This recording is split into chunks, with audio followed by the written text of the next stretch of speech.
no one doubts the power of music to lift our spirits. Some say music has the power to ease the suffering of the ill as well. Not in every case, of course, but it helps more often than you might suppose. Dan Rather offers evidence of that. It's like this. Hi there. Ronnie. Good. Welcome to music. Welcome to music today. Just like that. Here we go. You are about to meet a musician whose name you probably have never heard. He plays only for one very exclusive group. Not for money, not for fame, but to heal and offer hope. Here we are together. Here we are together. Glenn Schifano is a music therapist, one of 5,000 in the United States. He performs at Schneider Children's Hospital in Long Island, and his audiences are children with life-threatening diseases like cancer and heart disease.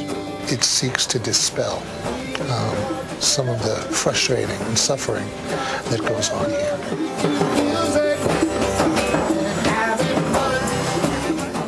A child that really can't verbalize some of their angst, some of their pain, can really, non-verbally, through music, express some of that, which can be very healing.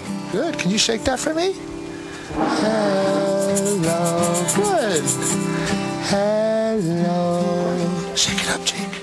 Schifano started his rounds on this day with 5-year-old Jake Brower, who less than 2 hours earlier had his 10th brain operation. Can you shake it, Jake? Good boy.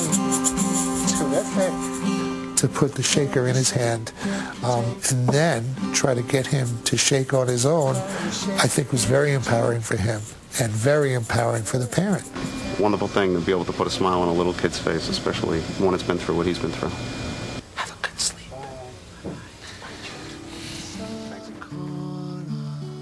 Baby Sakura is suffering from a head injury, and Schifano is playing for both the baby and her father.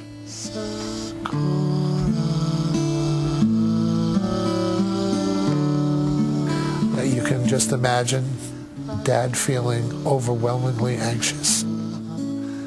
They were both kind of got into this lull, and that's the hope. That's what you want to do. That's, you know, the baby to feel that the father is calm, that the mother is calm, that there's relaxation and that there's safety and security there.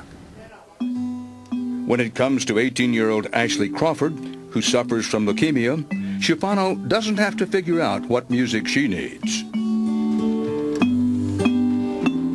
She was spelling it out to me. I want to learn Ode to Joy. Teach me Ode to Joy. If it was the last thing she did on this planet, this is what she wanted to do, and she did.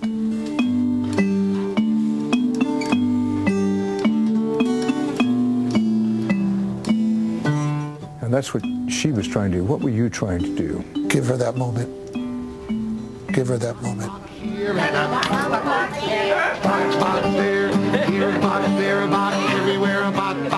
For sick children well enough to live at home, but still in need of checkups, Glenn Schifano is the first person they meet in the hospital, even before their doctors. Let me hear your best cats. Ready? With a meow here and a... Children come in, they sign in, and then they have to go to the finger stick room. So they get their blood drawn so the doctors can check their blood, and they go on to the treatment area. That finger stick will dictate what happens that day. If I were a parent in that room, in that situation, I think I'd be terrified. There's this level of anxiety there. Fear? Yeah, fear. And I can't even say fear of the unknown because they know what's going to happen. It's like you're waiting, your toe stubbed. If music therapy only makes treatment less painful and sickness more bearable, it would seem to be enough.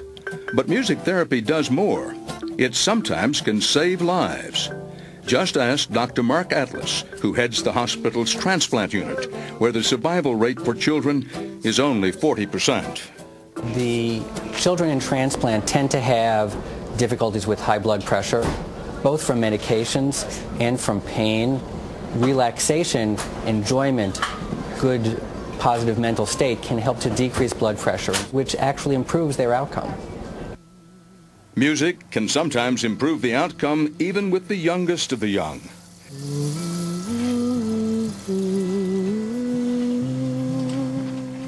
Ashton Webster arrived a perilous 10 weeks early, weighing less than 1.5 pounds. What are you trying to do here? I'm counting his breaths and trying to play with his breathing. I like to keep my eye on the monitors to see if the breath rate is going down. Up is bad. Down is good. The more Schifano sang, the more Ashton's mother and hospital staff could see down. I once was lost, but now I'm found.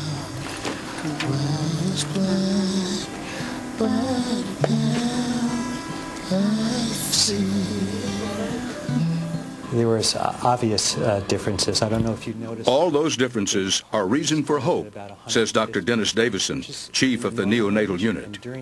These small premature babies, while they're in their hospital stay and developing neurologically, are learning to feed better, their sucking reflex becomes better, they gain weight faster, and ultimately they're out of the hospital faster. Music therapy began not with children, but with World War II soldiers suffering from battle-induced stress and trauma. Today, music is medicine for all ages. At Beth Israel Hospital in New York City, a leading music therapy training center, nurses and aides often join in to help the elderly handle fear or depression.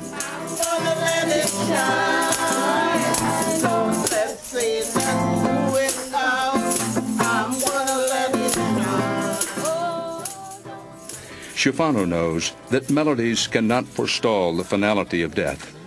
Despite all medical and musical efforts, he sees both the old and the young sometimes finally succumb. Give me some sense of how it feels to be in the presence of a child that you know is so sick that they could go at any moment, and that the probabilities are they're going to go sooner as opposed to later. I try not to get concerned with that. I try to stay in the here and now, try to keep the child in the here and now, and be there for the family, musically and otherwise. Let's talk about great moments. What's the best moment you can remember? I worked with a young lady. We really didn't think she was going to make it. Nobody did. Nobody thought she was going to make it. That's why I never listened to prognosis. I just worked with her. Every time she came in, we would write songs together.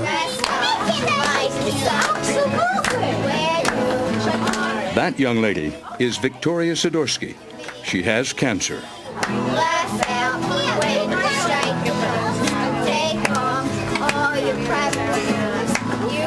After like a year and a half of her treatment, we ended up appearing together at a fundraiser for her, where she stood up and sang her own song.